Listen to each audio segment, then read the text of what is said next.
우리가 작년부터 우리 전세대 특별 새벽 기도회로 매월 첫째 주 토요일 날 모이고 있습니다.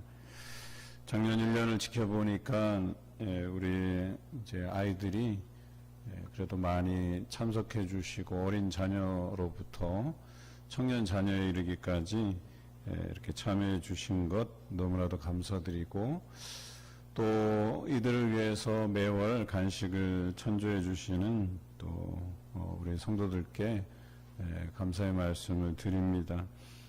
1년 동안 해보니까 우리 자녀들도 느낀 바가 있을 거예요. 그동안 우리가 자녀들로서 부모에게 받은 것이 많지만 과연 우리 부모를 위해서 우리가 기도한 기억은 있는가? 그래도 그런 것을 한 달에 한 번씩은 기억하고 우리가 부모를 위해서 기도할 수 있는 기회가 있음을 감사할 수 있는 시간들이겠다 하는 생각을 해봅니다. 뿐만 아니라 우리가 자녀들을 위한 부모로서의 역할들을 어떻게 잘 수행하고 있는가, 그리고 매월 첫째 주 토요일 날 이 자녀들을 위해서 기도하는 일이 가장 중요하다라고 하는 것을 새삼 깨닫게 되는 귀한 기회로 삼고 있어서 참 감사하다 하는 생각이 듭니다. 무엇보다도 우리 자녀들을 귀하게 자라나게 하는 가장 훌륭한 방법은 이들을 위해서 기도하는 일밖에 없다 하는 생각을 해보게 됩니다. 왜 그러냐면 분명히 우리 아이들도 여러분이 아무리 노력하고 애쓰고 보호하고 수고해도 어려운 일을 만나게 마련입니다. 그리고 그 어려운 일들을 만나면 그들이 어떻게 행동하느냐에 따라서 그 문제가 또 쉽게 넘어가기도 하고, 때로는 그것으로 인해서 번민하고 고민하는 한때를 보내기도 합니다. 오늘 다니엘서 2장이 바로 그런 대표적인 예를 나타내는 본문이기도 하죠. 그래서 여러분들이 이 자녀들을 데리고 이렇게 매월 한 번씩 나오게 되는 이 특별 새벽 기도회는 소중한 기억이 아닐까 하는 생각이 들어요. 이들이 어려움을 만날 때 먼저 하나님 앞에 기도하는 습관이 되어 있다면 여러분, 그보다 더 훌륭한 인생의 교훈이 없습니다. 그런데 어려운 문제를 만나서 그것으로 인해서 어찌할 바를 모르고 또 헤매고, 또 어떤 이들은 그 문제 앞에 굴복해서 또 그 목숨을 앗아가는 경우들을 종종 보게 돼요. 그런 걸 보면 참으로 안타까워요. 별것 아닌데 정말 하나님 앞에 맡기고 기도하면 자연스럽게 해결된 문제인데 라고 하는 그런 생각을 하게 되죠. 적어도 여러분 자녀들이 그런 문제 앞에 기도하는 자녀라고 한다면 여러분 키운 보람이 있고 또 안심하면서 자녀들을 믿고 살아갈 수 있지 않을까 하는 생각을 해보는 것이죠. 오늘 다니엘서 2장에서는 그 큰 제국 바벨론의 왕이었던 느부갓네살 왕이 어느 날 꿈을 꾸게 돼요. 그런데 그 제국의 왕이었던, 어찌 보면 이런 사람이 근심이 있을까, 이런 사람이 어려움이 있을까 하는데, 그 밤에 자면서 꿈을 꾸었는데 그 꿈으로 인해서 그가 번민하고 고민하였다고 오늘 성경은 이야기합니다. 그래서 1절에 마음이 번민하여 잠을 이루지 못한지라 그랬어요. 뭐가 그렇게 어려운 문제였으면 꿈 하나 꿨다고 이렇게 잠을 못 이루고 힘들어할까? 아무리 큰 제국의 왕이라고 할지라도 꿈 하나로 인해서 이렇게 고민하고 잠 못 이루는 그런 것이 우리의 인생의 모습이다라고 하는 것입니다. 우리는 TV를 통해서 자살하는 연예인들을 보면서 잘 이해를 못해요. 뭐 저런 거 가지고 자살을 하나 그러는데 실제로 그게 우리 인생이에요. 작은 문제 하나라도 우리를 괴롭게 하는 거죠. 여러분은 안 그렇게 했어요? 저도 그런데 저도 가끔씩은 정말 별거 아닌 거 가지고 고민을 해요. 그냥 마음이 복잡하고 힘들어요. 그런데 이럴 때일수록 하나님 앞에 기도하면 정말 별거 아닌 거 가지고 내가 고민했구나 하는 생각을 하게 돼요. 그것을 하나님께 자연스럽게 그냥 해결해 주시고 넘어가게 해 주시는 것을 경험하기 때문에 그렇죠. 여러분은 아마 살아가면서 그런 경험들을 하실 거로 제가 생각이 돼요. 그런데 왕이 이 꿈을 꾸고 나서 잠도 제대로 못 자고 이 고민이 계속돼요. 차라리 그냥 개꿈으로 치부해버리고 그냥 평상시 삶으로 돌아가면 좋겠는데 그렇지 못했어요. 그래서 그 나라의 술객들을 다 모았어요. 지혜자들을 다 모았어요. 그들에게 이 꿈을 해석하라고 하는 거예요. 그런데 해석만 하면 괜찮아요. 차라리 해석만 보이라 하면 그 꿈에 대해서 그냥 믿거나 말거나 식으로 그냥 해석해서 드리면 되니까. 그런데 왕이 이번에는 단단히 벼르고 모읍니다. 그리고 자기가 꾼 꿈에 대해서 꿈의 내용을 이야기하라는 거예요. 여러분, 다른 사람이 꾼 꿈을 내가 어떻게 알아낼 수 있겠어요? 여러분, 제가 어제 꿈을 꿨을까요? 꾸지 않았을까요? 모르시죠? 예. 또 제가 꿈을 꿨다 한들 제가 꾼 꿈의 내용을 여러분들 이렇게 퀴즈를 내면 여러분 맞추시겠어요? 어떤 꿈을 꿨는지? 못 맞추죠. 그 말도 안 되는 요구를 그 신하들에게 한 거예요. 그런데 이 지혜자들이 그 꿈의 내용을 어떻게 이야기하냐면 지금까지 자신들에게 그 꿈을 보이지 않은 적이 없는데 그 꿈을 보이라고 하니까 이 얼마나 어처구니 없는 일이겠습니까? 심지어는 이 꿈을 보이지 않는 자는 다 죽이겠다고 왕이 이야기하는 거예요. 그러니까 이제 다 죽어나가기 생긴 거예요. 그런데 그 지혜자 중에 섞여 있던 다니엘도 이 어려운 문제에서 벗어날 길이 없었던 것이죠. 결과적으로는 그 다니엘에게도 그 꿈을 보이라고 하는 순서가 온 거예요. 그랬더니 다니엘이 어때요? 그 신하에게 그 왕의 명령은 자기가 알겠으니까 약간의 시간을 좀 달라, 말미를 좀 달라 이야기하죠.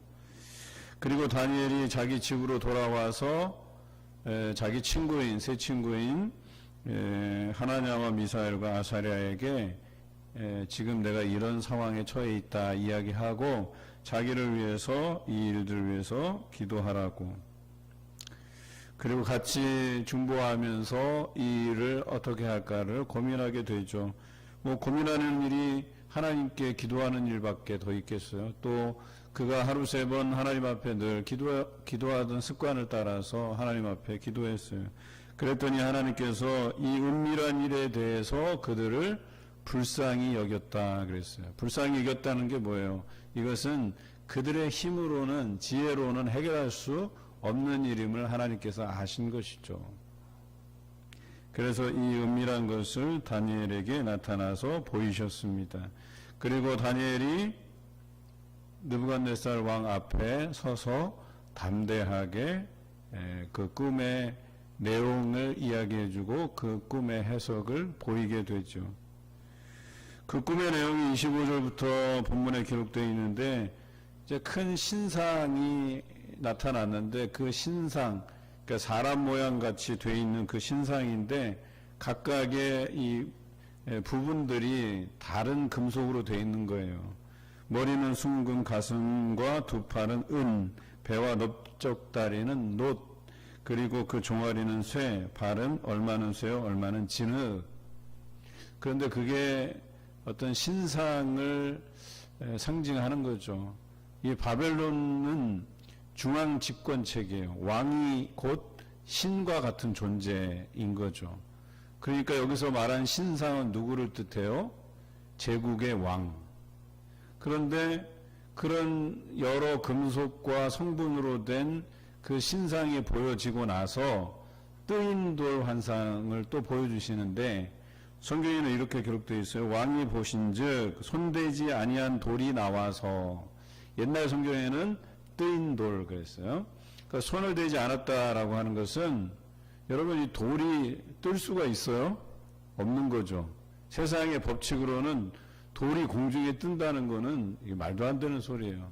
그러니까 이것은 뭐냐면 돌이라고 표현되어 있지만 이 땅에 속한 것이 아닌 거예요. 이 땅에서 있을 수 있는 것이 아닌 그런 성분을 가진 하여튼 돌처럼 생긴 무언가가 그 신상의 발을 때려서 부서뜨린 거예요. 발이 무너지니까 차례 해서 이 머리까지 다 무너져 내린 거예요. 이것을 이야기해주고 이것은 그 하나님께서 그 제국으로 표현된 신상, 그 제국들을 하나님께서 무너뜨리시는 그런 모습으로 해석을 한 거예요.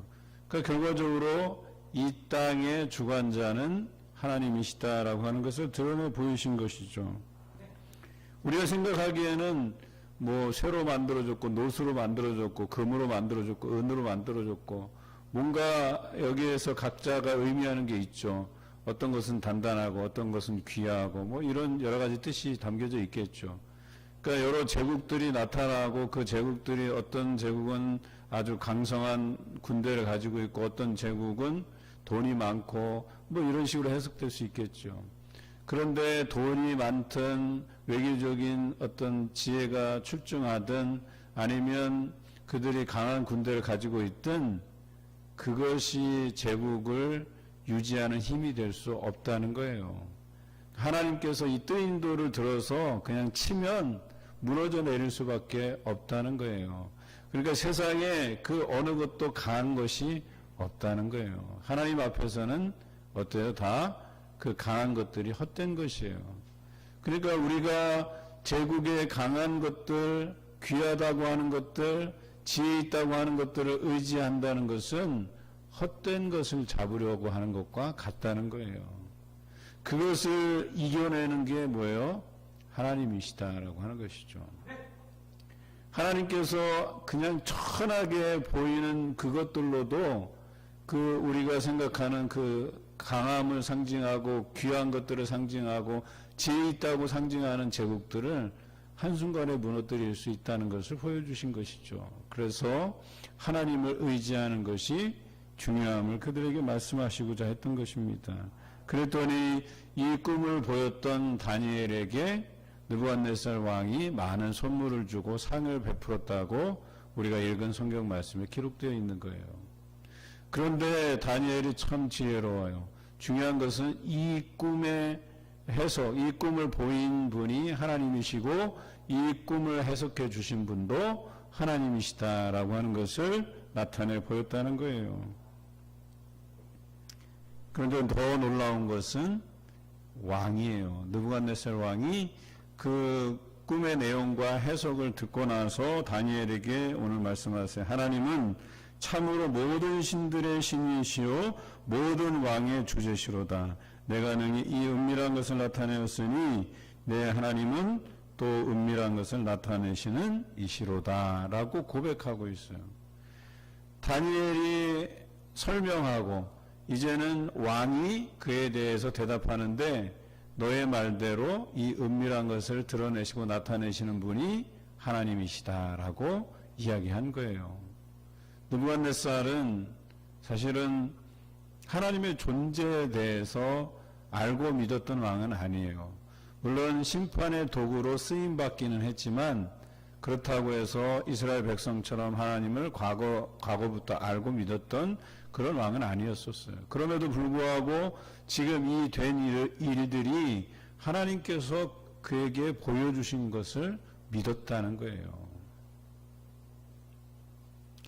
여러분, 우리가 생각하기에 불신자들, 하나님을 알지 못하는 사람들에게 하나님을 알게 해주면 그 사람들이 믿지 않을 거라는 이 선입견을 우리가 버려야 된다는 거예요.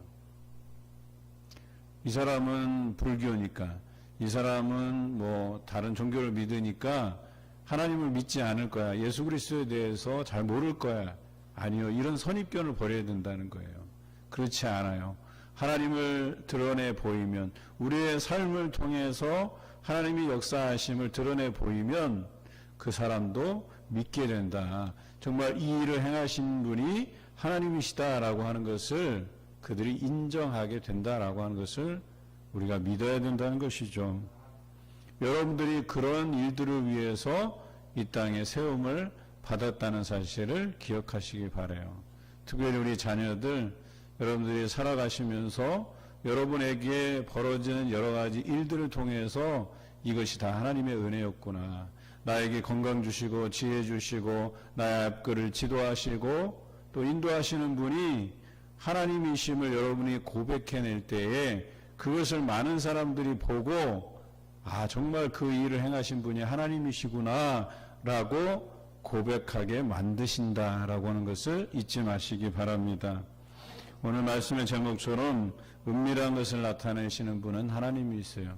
우리가 미처 알지 못하는 것, 이해하지 못하는 것, 이것을 알게 해주시고 드러내 보여주시는 분이 하나님이시다라고 하는 것을 잊지 마시길 바랍니다.